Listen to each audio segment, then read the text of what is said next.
একজন মাঠে মাঠে ঘুরছে, আর এক পাগল এসে জিজ্ঞেস করছে, ঘুরছো কেন?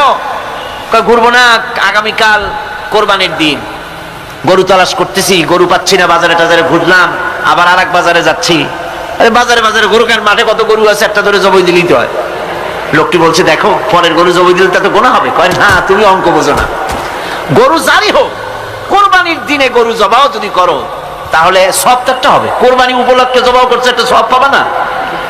তো কোরবানির জন্য একটা সওয়াব হবে, আর চুরির জন্য অবশ্যই একটা পাপ হবে।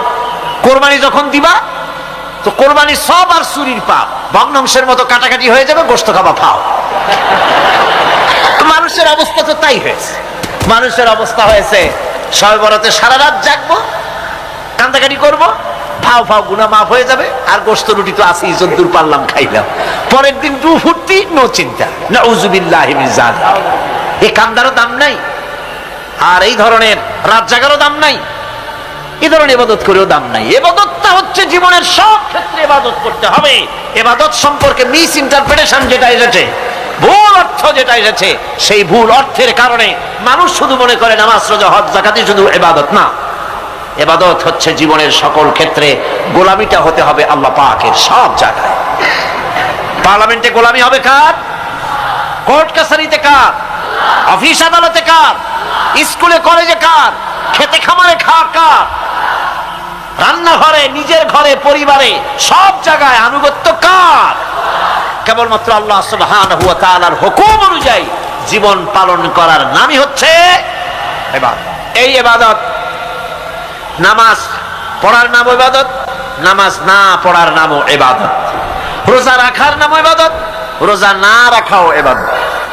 এখন আপনারা বলতে পারেন, যেটা কি আশ্চর্য কথা শুনাইলেন, নামাজ পড়া তো ইবাদত, নামাজ না পড়া আবার কোন দেশে ইবাদত? রোজা রাখা তো ইবাদত, রোজা না রাখা কোন দেশে ইবাদত? মূল কথা হচ্ছে 5 ওয়াক্ত নামাজ সময় মতো পড়বেন, তা তো আপনার ইবাদত হবে। কিন্তু সূর্য উদয়ের সময়, সূর্য ঠিক মাথার উপরে থাকার সময়, সূর্য ঠিক অস্তগামী হওয়ার সময় নামাজ পড়া জায়েজ নাই, সেজদা করা জায়েজ নাই, হারাম করা হয়েছে। সুতরাং এই 3 সময় নামাজ না পড়াটাই ইবাদত। সারা বছর রোজা রাখবেন, ইবাদত হবে। কিন্তু 2 ঈদের 5 দিন রোজা রাখা হারাম করা হয়েছে, ওই 5 দিন রোজা না রাখাটাই, তার অর্থ হলো জীবনের সমস্ত কাজটাই হলো ইবাদত হবে, যদি মুসলমান আল্লাহর হুকুম মাফিক তার জীবনকে পরিচালনা করে। আপনার চোখের চাহনিটাও তো ইবাদত হবে। সুবহানাল্লাহ। এই চোখ দিয়ে গুনাহ কামাই করা যাবে, আবার এই চোখ দিয়ে সওয়াব কামাই করা যাবে। যদি কোনো সন্তান তার মা বাপের দিকে ভক্তির নজরে, মহব্বতের নজরে যদি তাকায়, নবীজি বলেছেন একটা কবুল নফল হজের সওয়াব আমলনামায় লেখা যাবে। সাহাবীরা প্রশ্ন করেছেন, যদি কেউ 100 বার তাকায় তো কি হবে? নবীজি বলেছেন, আল্লাহ রাব্বুল আলামিনের নিয়ামতের ভান্ডার অফুরন্ত নিয়ামতের, সেখানে কোনো অভাব নাই। যদি কোনো বান্দা যদি তার মা বাপের দিকে দৈনিক 100 বার তাকায় তো ওই বান্দার আমলনামায় 100 কবুল নফল হজের সওয়াব লেখা যাবে। তাহলে দেখা গেল চোখের চাহনি আপনার ইবাদত, আপনার ঘুম ইবাদত, আপনার চাকরি ইবাদত, আপনার ব্যবসা বাণিজ্য ইবাদত।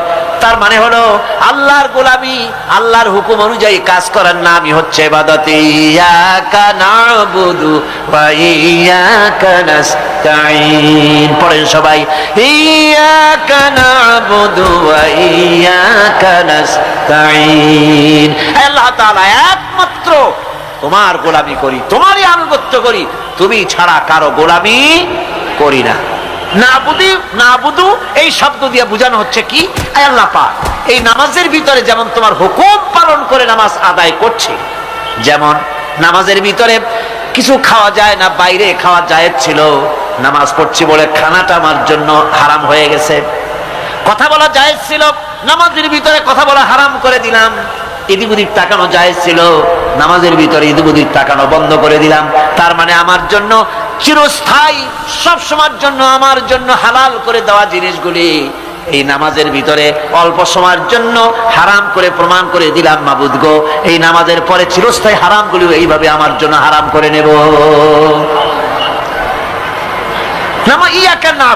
নামাজটা পড়ছি যেভাবে করে, নামাজের বাইরের জীবন চালাবো সেইভাবে করে। সেজদা দিলেই তো সওয়াব হয়। সেজদা দিলে কি হয়? সওয়াব হয়। যদি কেউ 5-6টা সেজদা দিয়ে দেয় 1 রাকাতের মধ্যে, তো কি হবে? যদি কেউ নামাজ পড়লে তো সওয়াব হয়, ফজরের নামাজ যদি 4 রাকাত পড়ে তো কি হবে? মাগরিবের নামাজ যদি 2 রাকাত পড়ে অথবা 4 রাকাত পড়ে তো কি হবে? ইচ্ছে করে যদি এভাবে করে, ভুল করবে নয়, ইচ্ছে করে যদি করে, তাহলে আল্লাহর আইনের সঙ্গে বিরোধিতা করছে বলে সে বিদ্রোহী হিসাবে প্রমাণিত হবে। সুতরাং কথা হচ্ছে নামাজের ভিতরে আয় আল্লাহ পাক ইয়াকা নাবুদু, এই নামাজের ভিতরে তোমার হুকুম মেনে যেভাবে নামাজ আদায় করি, নামাজের বাইরের জীবনটাও তোমার হুকুম মেনে পালন করব।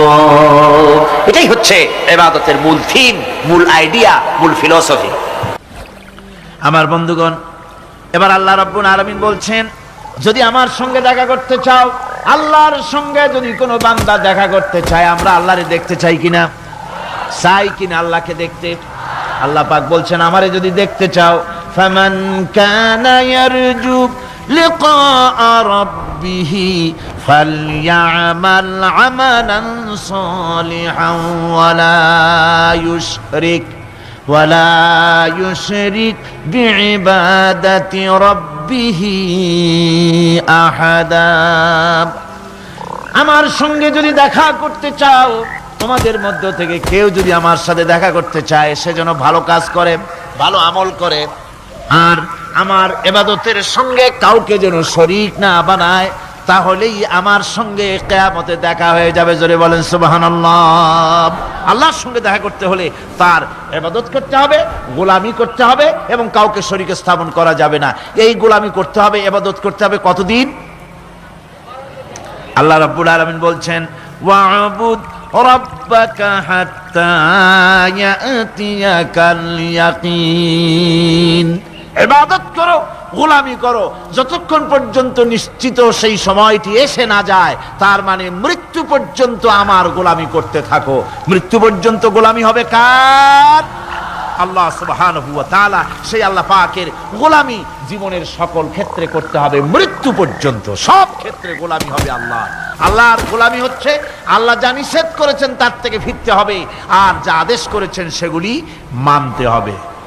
যারা নিজেদের সৃষ্টির উদ্দেশ্য বোঝে না, আল্লাহর সামনে মাথা নত করার পরিবর্তে অহমিকতা করে, অহংকার করে, আল্লাহর সামনে মাথা নত করে না, ইবাদত করে না আল্লাহ, তাদের সম্পর্কে আল্লাহ রাব্বুল আলামিন বলছেন, ইন্নাল্লাযীনা ইস্তাকবিরুনা আন ইবাদাতি সায়াদখুলুনা জাহান্নামা দাখিরিন। যারা আমি আল্লাহর সঙ্গে অহংকার করে, আমার ইবাদত করে না, আমার গোলামি করে না, আমার সামনে মাথা নত করে না, অহংকার অহমিকতা করে যারা জীবন চালায়, আমি কিয়ামতের দিন তাদেরকে লাঞ্ছিত করব আর জাহান্নামে পাঠাবো। যারা আল্লাহর গোলামি করবে না, আল্লাহর ইবাদত করবে না, অস্বীকার করবে আল্লাহর গোলামিকে, অহমিকতা করে চলবে, তাদের জায়গা হবে কোথায়? জাহান্নামের মধ্যে। সুতরাং মানুষের মর্যাদা বাড়ে আল্লাহর গোলামিতে। মর্যাদা বাড়ে কিসে? আল্লাহর গোলামিতে। গোলামি করলেই মর্যাদা বাড়বে। এই জন্য আল্লাহ পাক কোরআনের মধ্যে, কোরআনে কারীমের মধ্যে সবচেয়ে মাহবুব, আল্লাহ পাকের মাহবুব বান্দাদের কথা যখন বলেছেন, তখন নাম নেন নাই, আব্দুন শব্দ ব্যবহার করেছেন, গোলাম বলেছেন, বান্দা বলেছেন। আমার বান্দা। বান্দা হচ্ছে মানুষের জন্য সবচাইতে বড় ডিগ্রি আল্লাহর পক্ষ থেকে।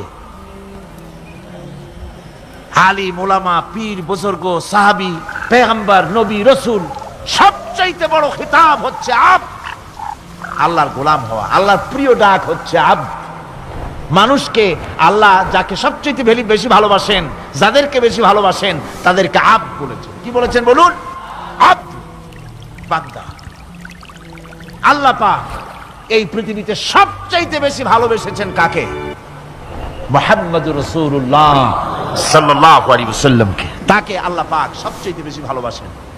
এবার দেখুন আল্লাহ রাব্বুল আলামিন তার হাবিবকে কি নাম দিয়ে ডাকতেছেন? নাম নেন নাই, নবী এবং রাসূলও বলেন নাই। কোরআনে কারীমের ভিতরে রাব্বুল আলামিন তার হাবিবকে আব করলেন। যেমন দেখুন, ইন কুনতুম ফি রাইবিম মিম্মা নাযালনা আলা আবদিনা। আমি যে কিতাব নাজিল করেছি আমার বান্দার উপরে, তোমাদের যদি সন্দেহ হয়, এই যে বান্দা, আমার আব্দের উপরে নাজিল করেছি। এই আব্দকে মুহাম্মদ রাসূলুল্লাহ সাল্লাল্লাহু আলাইহি ওয়াসাল্লাম আব্দ, অর্থাৎ সবচেয়ে প্রিয় ডাক হচ্ছে আল্লাহর পক্ষ থেকে বান্দার জন্য আব্দ। স্নেহপূর্ণ নাম, স্নেহপূর্ণ ডাক, মহব্বতপূর্ণ ডাক। অন্য আয়াতে আমরা দেখতে পাই তাবারাকাল্লাযী নাযালাল ফুরকানা আলা আবদিহি লিয়াকুনা লিল আলামিনা নাযীরা। অতীব বরকতপূর্ণ সেই মহান সত্তা যিনি তার বান্দার উপরে ফুরকান নাজিল করেছেন। হুজুরের নাম নেন নাই, রাসূল বলেন নাই, বলেছেন আব্দ। কি বলেছেন? আব্দ, আমার বান্দা। এরপরে আল্লাহ রাব্বুল আলামিন অন্য আয়াতে বলেছেন সুবহানাল্লাযী আসরা বিআবদিহি লাইলাম মিনাল মাসজিদিল হারামি ইলাল মাসজিদিল আকসা। সমস্ত দুর্বলতা অক্ষমতা থেকে মুক্ত সেই মহান সত্তা যিনি তার বান্দাকে রাতের একটি অংশে ইসরা করিয়েছিলেন। এখানে আপ বলে আল্লাহ পাক বুঝিয়েছেন কার কথা? কার কথা বুঝালেন? রাসূল করিম সাল্লাল্লাহু আলাইহি ওয়াসাল্লামের কথা, তার কথাই বুঝালেন। তিনি হচ্ছেন আব্দ। সুতরাং আব্দিয়ত, গোলামি, আল্লাহর গোলামি হলো জীবনের সবচাইতে বড় কথা। আল্লাহর গোলাম হওয়ার চাইতে বড় আর কিছু নাই পৃথিবীতে। আমরা হচ্ছে আল্লাহর গোলাম। জোরে বলেন আমরা কি? আমরা যে গোলাম সে কথা বলতে মনে হয় কারো কারো একটু লজ্জা লাগে যে আমি চৌধুরী মানুষ বা অমুক একটা লোক, অমুক একজন সম্মানী লোক, গোলাম আমি, এটা বলা কি লজ্জার কথা। এরকম একটু মনে মনে কোনো অসুবিধা কারো হয় নাকি? জোরে কোন তো আমরা কি? কার গোলাম? সুবহানাল্লাহ, আল্লাহর গোলাম। আমরা এমন মহান সত্তার গোলাম, মহান সত্তার বান্দা যার সমকক্ষ এই পৃথিবীতে কেউ নাই, আকাশেও কেউ। প্রচন্ড হযরত মুআজ বলছেন আমি রাসূল করিম সাল্লাল্লাহু আলাইহি ওয়াসাল্লামের গাধার পৃষ্ঠে হুজুরের পেছনে বসা ছিলাম। হুজুর আমাকে জিজ্ঞেস করলেন, মুআজ তুমি কি জানো বান্দার উপরে আল্লাহর হক কি আর আল্লাহর উপরে বান্দার হক কি? কুলতু আল্লাহু ওয়া রাসূলুহু আ'লাম।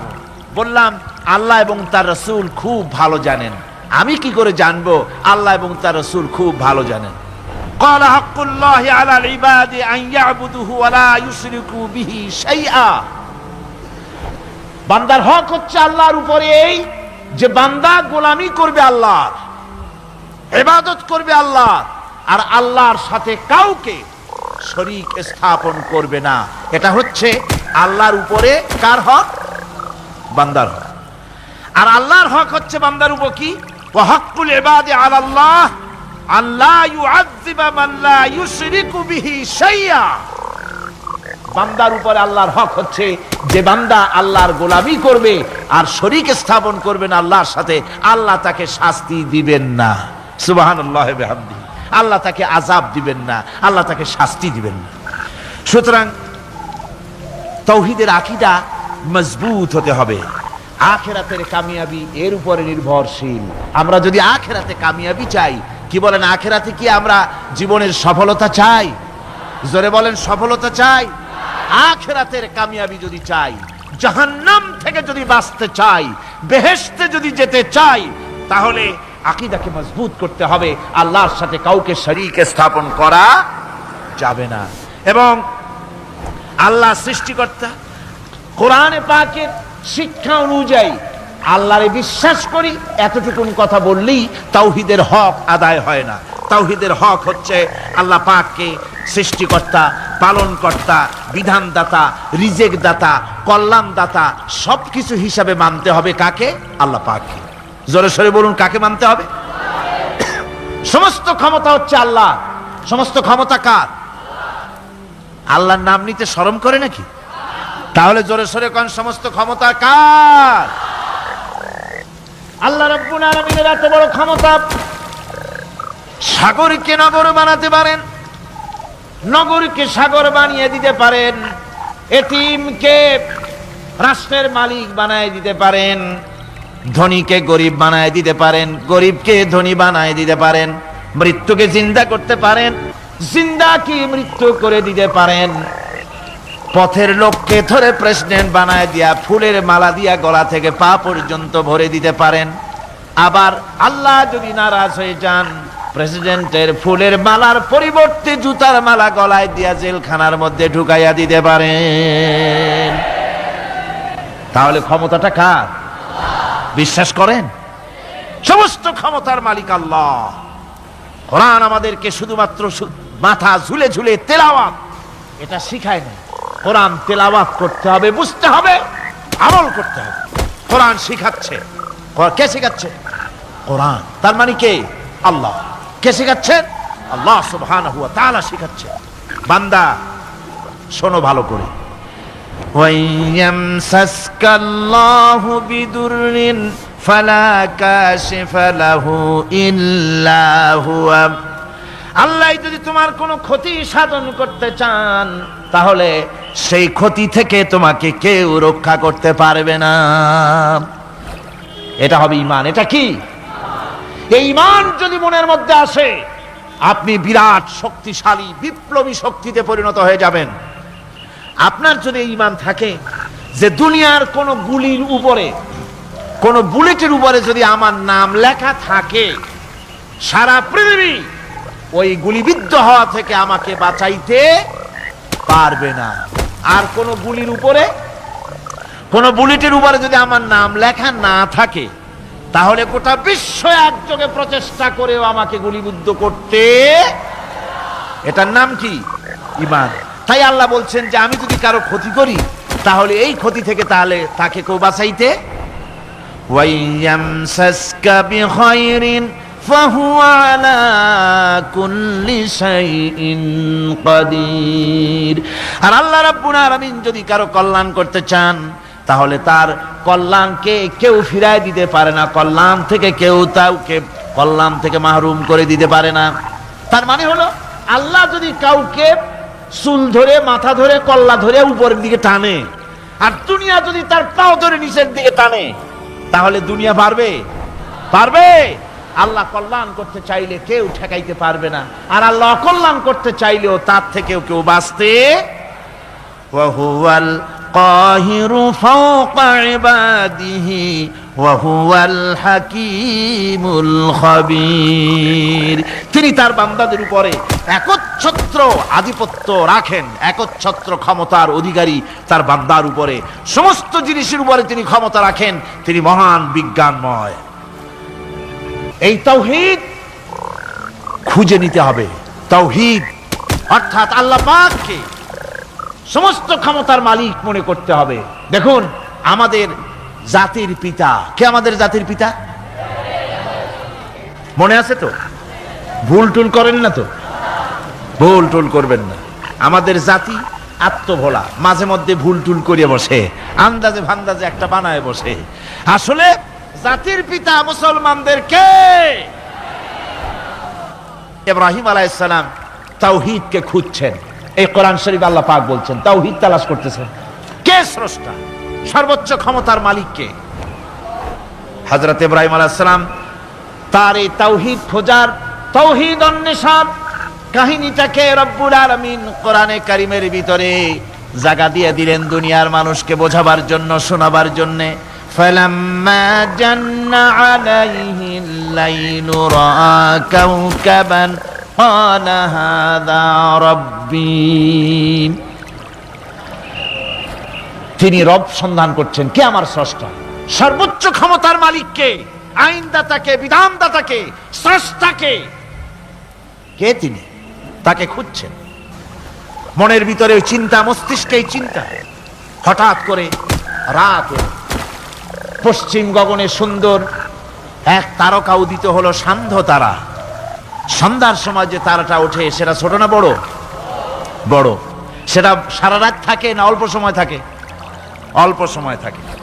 সান্ধ্য তারা দেখে ইব্রাহিম আলাইহিস সালাম বললেন, হাযা রাব্বী, তাই গেছি আমার রব, এটাই আমার রব, এটাই হচ্ছে আমার স্রষ্টা, এটাই হচ্ছে সর্বময় ক্ষমতার মালিক। আল্লাহ পাক বলেন, ইব্রাহিম আলাইহিস সালাম তাকিয়ে থাকলেন। কিছুক্ষণ পরে এই তারকা যখন অস্তমিত হয়ে গেল, ইব্রাহিম আলাইহিস সালাম তখন বললেন, ফালাম্মা আফালা ক্বালা লা উহিব্বুল আফিলিন। যে জিনিস অস্তমিত হয়ে যায় তাকে আমি মহব্বত করি না, পছন্দ করি না, সে রব হতে পারে না। যে রব হবে তার আবার উদয় অস্ত কিসের? চিন্তা করতেছেন আমার রবকে। তারকা দেখলাম অস্তমিত হয়ে গেল, চাঁদ দেখলাম ডুবে গেল, তাহলে আমার রবকে? সকাল চলে যাওয়ার পর যখন দেখলেন পূর্ব দিগন্ত থেকে সূর্য উদিত হয়েছে ডগমগ করে, সূর্যকে দেখে তিনি বললেন, ফালাম্মা রা'a আশ-শামসা বাযিগাতান ক্বালা হাযা রাব্বী হাযা আকবার। সূর্যকে দেখে বললেন, এটাই আমার রব, আর এটাই বড় রব। যেহেতু চাঁদের আলো ছিল স্নিগ্ধ, সূর্যের আলো অত্যন্ত প্রখর, চাঁদের দিকে তাকানো যেত, সূর্যের দিকে তাকানো যায় না। এটাই আমার রব এবং বড় রব। হযরত ইব্রাহিম আলাইহিস সালামের এই ভুলও ভেঙে গেল। সন্ধ্যার আগমনে সূর্য যখন অস্তমিত হয়ে গেল, ইব্রাহিম আলাইহিস সালাম তখন ঘোষণা করলেন, ফালাম্মা আফালাত ক্বালা ইয়া কওমি ইন্নী বারীউম মিম্মা তুশরিকুন। সূর্য অস্তমিত হয়ে গেলে পরে তিনি বললেন, ইয়া কওমে, ও আমার জাতি, তোমরা যে জিনিস দিয়ে শিরক করো আল্লাহ রাব্বুল আলামিনের সাথে, আমি তার থেকে সম্পূর্ণ মুক্ত। আমি তোমাদের অন্তর্ভুক্ত, মুশরিক নই। আমার রবকে আমি চিনে ফেলেছি। সুবহানাল্লাহ, আমার রবকে আমি চিনেছি। ইব্রাহিম আলাইহিস সালাম ঘোষণা করলেন, ইন্নী ওয়াজ্জাহতু ওয়াজহিয়া লিল্লাযী ফাতারাস সামাওয়াতি ওয়াল আরদা হানিফা। জানেন আপনারা এটা? পড়েন, ইন্নী ওয়াজ্জাহতু ওয়াজহিয়া লিল্লাযী ফাতারাস সামাওয়াতি ওয়াল আরদা হানিফা ওয়া মা আনা মিনাল মুশরিকিন। নিশ্চয়ই আমার এই মুখমণ্ডলকে ফিরাই দিলাম, দুনিয়ার সব দিক থেকে মুখ ফিরাইয়া আমার এই মুখ ফিরালাম সেদিকে, সেই স্রষ্টার দিকে যিনি আকাশ, জমিন, চন্দ্র, সূর্য, গ্রহ, নক্ষত্র, সৌররাজি, মানব মণ্ডলী সব কিছুকে যিনি সৃষ্টি করেছেন, আমি তার দিকে আমার মুখকে ফিরিয়ে দিলাম। তিনি ছাড়া কোনো রব নাই, প্রভু নাই, আর আমি মুশরিকদের অন্তর্ভুক্ত নহি। হযরত ইব্রাহিম আলাইহিস সালাম তাওহীদকে বুঝে ফেললেন, আল্লাহকে চিনে ফেললেন। আমার বন্ধুগণ, আজ মুসলমান হয়ে আমরা আল্লাহকে চিনতে পারি নাই, আল্লাহর ওয়াহদানিয়তকে আমরা বুঝতে পারি নাই। একদিকে আমরা মুসলমানও, আর একদিকে আমরা মূর্তিও গড়ি, আবার মূর্তির পূজাও আমার মুসলমানেরা করে থাকে। জোরে কর নাউযুবিল্লাহ। মূর্তির সাথে, মূর্তি তৈরি করার সংস্কৃতির সাথে মুসলমানদের কোনো সম্পর্ক থাকতে পারে না। জোরে বলেন, পারে? পারে না। বিশ্ববিদ্যালয়ের অঙ্গনে, রাস্তার মোড়ে মোড়ে চেতনার নাম করে মূর্তি যারা বানাচ্ছেন গায়ের জোরে, আল্লাহর কসম, আল্লাহর দরবারে উঠতে হবে একদিন, সেদিন মজা টের পাবে। কারে বলে চেতনা? মূল চেতনা তো সেদিন জাগ্রত হবে। আজকে তো আসল চেতনা আসে নাই, চেতনা হবে সেই দিন। চেতনা কারে কয়? চেতনা কত প্রকার এবং উহা কি কি উদাহরণ সহরে বুঝাইয়া দেওয়া হবে। আমার ভাইরা, মাথা জায়গায় যেয়ে দেখবেন কি? শুধু মাথাই দেখবেন, আপনারও একটা মাথা, দেখবেন ও মাথা। আল্লাহ পাক তো গোটা ময়দান ভরে দিয়েছেন, আলহামদুলিল্লাহ। আমি প্রথম দিন বলেছিলাম, কোরআনের মাহফিলের চাইতে শ্রেষ্ঠ মাহফিল আল্লাহর আকাশের নিচে জমিনের উপরে আর নাই। হাদিস শরীফের ভিতরে এসেছে, এই মাহফিলে যখন আপনি আসতেছিলেন, হাজার হাজার ফেরেশতা আপনার পেছনে পেছনে এসেছে, আপনার আমলনামায় নেকি লিখেছে। রাসূলুল্লাহ বলছেন, বান্দারা যখন কোরআন শোনার জন্য, আল্লাহর জিকিরের জন্য, কোরআনের জন্য যখন বসে যায়, আল্লাহর রহমতের ফেরেশতারা মাহফিলের চতুর্দিকে তারা ঘিরে দাঁড়িয়ে যায় আকাশ পর্যন্ত। এই মাহফিল ঘেরাও হয়ে আছে ফেরেশতা দিয়া। কি দিয়া? কার কথা? আল্লাহ রাসূলের কথা। ফেরেশতা দিয়ে গোটা মাহফিল ঘেরাও হয়ে আছে, আকাশ পর্যন্ত তারা দাঁড়িয়ে আছে। ফেরেশতারা বলতে থাকে, রব্বুল আলামিন, তোমার বান্দারা যতক্ষণ রাস্তায় ছিল ততক্ষণ নেকি লেগেছি, এখন মাহফিলে বসে গেছে, এখন কি করি? আল্লাহ পাক বলেন, আমার ফেরেশতারা, আমার বান্দারা যতক্ষণ মাহফিলে বসে থাকবে ওদের প্রত্যেক শ্বাস এবং প্রশ্বাসের বিনিময় 10-10 করে নেকি লিখতে থাকো। প্রত্যেকটি শ্বাস প্রশ্বাসের বিনিময় নেকি লেখা হচ্ছে। সুবহানাল্লাহ। আপনারা পাড়ায় জান্নাতে বসে আছেন, মাজালিসুল ইলম হিয়া রাওদাতুম মিন রিয়াদিল জান্নাহ, এটা জান্নাতের টুকরায় আপনারা বসে আছেন। জোরে কোন সুবহানাল্লাহ। শান্তি হয়ে গেছে পৃথিবীর মানুষের কাছে। সোনার হরিণ, সোনার হরিণ আছে নাকি? নাই। সোনার হরিণ যেমন ঘোড়ার ডিম, ঘোড়ার ডিম বোঝেন তো, নামে আছে কাজে নাই। সোনার হরিণ ওই রকম শান্তি আজকে পৃথিবীর মানুষের কাছে সোনার হরিণ। আমার বন্ধুগণ, সুতরাং আজকে 3টা কথায় পৃথিবীর শান্তি ফিরে আসতে পারে। কয়টা কথা? মাত্র 3টি কথায় এই উত্তপ্ত পৃথিবী, অশান্ত পৃথিবী, পৃথিবীর এই অশান্তিময় প্রজ্বলিত পৃথিবী, মানুষেরা যেখানে জ্বলছে আর জ্বলছে, সেই পৃথিবীতে শান্তি আসতে পারে মাত্র 3টি কথায়। আল্লাহ নাবুদা ইল্লাল্লাহ, আল্লাহ ছাড়া কারো গোলামি করব না, আর আল্লাহর সাথে কাউকে শরীক স্থাপন করব না, আল্লাহ ছাড়া কারো প্রভুত্ব মানব না। 3টা কথায় পৃথিবীতে আবার শান্তি ফিরে আসতে পারে। সুতরাং আমি তাওহীদের কথা আপনাদের বলতেছিলাম। কিসের কথা বলতেছি? তাওহীদ। তাওহীদ প্রতিষ্ঠিত হলে কেউ কারো উপরে প্রভুত্ব করতে পারবে না। হে নবী, আপনি বলে দেন আল্লাহ এক এবং একক, তিনি নিরঙ্কুশ, তার কোন সন্তান কাউকে জন্ম দেন নাই, তাকেও কেউ জন্ম দেয়নি। আকাশ এবং জমিনে তার সমকক্ষ কেউ নাই, তিনি কারো মুখাপেক্ষী নন, তিনি কাউকে জন্ম দেন নাই, তাকেও কেউ জন্ম দেয়নি। আকাশ আর জমিনে তার সমকক্ষ কেউ নাই। সুতরাং ওই আল্লাহ সুবহানাহু ওয়া তাআলা, তাকে মানতে হবে, তার কথাই শুনতে হবে, তার গোলামি করতে হবে। তাহলেই শান্তি আসবে, আল্লাহর মেহেরবানি আসবে জীবনের সকল ক্ষেত্রে। আল্লাহ মাত্র এক, তার ক্ষমতা গুণাবলীতে কোনো অংশীদার নাই। আল্লাহ কয়জন? আল্লাহ কয়জন? এক আল্লাহ, অদ্বিতীয়, তার কোনো শরীক নাই, তার কোনো অংশীদার নাই। কোরআনে কারীম আল্লাহ রাব্বুল আলামিন বলছেন, وَجَعَلُوا لِلَّهِ شُرَكَاءَ الْجِنَّ وَخَلَقَهُمْ وَخَرَقُوا لَهُ بَنِينَ وَبَنَاتٍ بِغَيْرِ عِلْمٍ। একই কথা জানা সত্ত্বেও আল্লাহর সাথে শরীক বানায়ো না, আল্লাহর সাথে কাউকে অংশীদার বানায়ো না। তার কোনো ছেলে নাই, মেয়ে নাই, অথচ তিনি সবাইকে সৃষ্টি করেছেন। সুবহানাহু ওয়া তাআলা আম্মা ইয়াসিফুন। পবিত্রতা সেই আল্লাহ পাকের, এবং তিনি তার সম্পর্কে যে চিন্তা করে লোকেরা যা কিছু বলে, এর থেকে আল্লাহ পাক ঊর্ধ্বে। আল্লাহ সন্তান স্থাপন করে তারা বলে যে আল্লাহর ছেলে আছে। নাউযুবিল্লাহ। কোরআন শরীফে আল্লাহ পাক বলেছেন খ্রিস্টানের আল্লাহর ছেলে বানাইছে। ওয়াকালাতিন নাসারাল মাসীহ ইবনুল্লাহ। খ্রিস্টানেরা বলেছে মসিহ হচ্ছে আল্লাহর পুত্র। নাউযুবিল্লাহ। আবার ইহুদিরা, তারা বসে থাকলো না, ইহুদিরা বলল ওয়াকালাতিল ইয়াহুদু উযাইরুন ইবনুল্লাহ।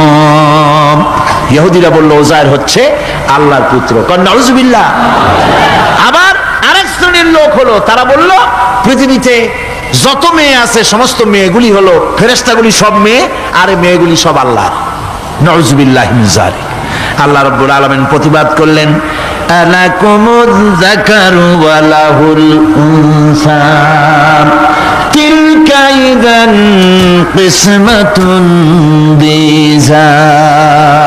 কি হে, তোমরা সমস্ত পুত্র সন্তানগুলি নিজের জন্য নিয়ে নিলে, আর কন্যা সন্তানগুলি দিলে আমাকে, কেমন তোর ভাগ করলে? এটা আল্লাহ পাকের কোনো সন্তান নাই, আল্লাহ রাব্বুল আলামিনের কোনো সন্তান নাই, স্ত্রী নাই, পুত্র নাই, কেউ নাই। আল্লাহ পাক বলেন বাদিউস সামাওয়াতি ওয়াল আরদ, আসমান এবং জমিনের উদ্ভাবক হচ্ছেন তিনি। আন্না ইয়াকুনু লাহু ওয়ালাদুন ওয়া লাম তাকুন লাহু সাহিবা, তিনি তো, তার সন্তান হবে কি করে? তার তো জীবন সঙ্গিনী নাই, তার তো স্ত্রী নাই। আল্লাহ বলছেন আমার তো স্ত্রী নাই, অথচ তোমরা আমার সন্তান বানাচ্ছ। অথচ আমি সব কিছুকেই সৃষ্টি করেছি। সবকিছুর স্রষ্টা কে? যালিকুমুল্লাহু রাব্বুকুম লা ইলাহা ইল্লা হুয়া খালিকু কুল্লি শাইইন ফা'বুদুহু ওয়া হুয়া আলা কুল্লি শাইইন কাদির। যালিকুমুল্লাহু রাব্বুকুম, তিনি, এই হচ্ছে তোমাদের আল্লাহ, তিনি তোমাদের রব, তিনি ছাড়া কেউ নাই। সব কিছুর স্রষ্টা তিনি, তারই ইবাদত করো। সব জিনিসের উপরে একমাত্র তিনি ক্ষমতা রাখেন, তার চাইতে ক্ষমতাশীল, ক্ষমতাধারী, শক্তিশালী পৃথিবীতে আর কেউ হতে পারে না।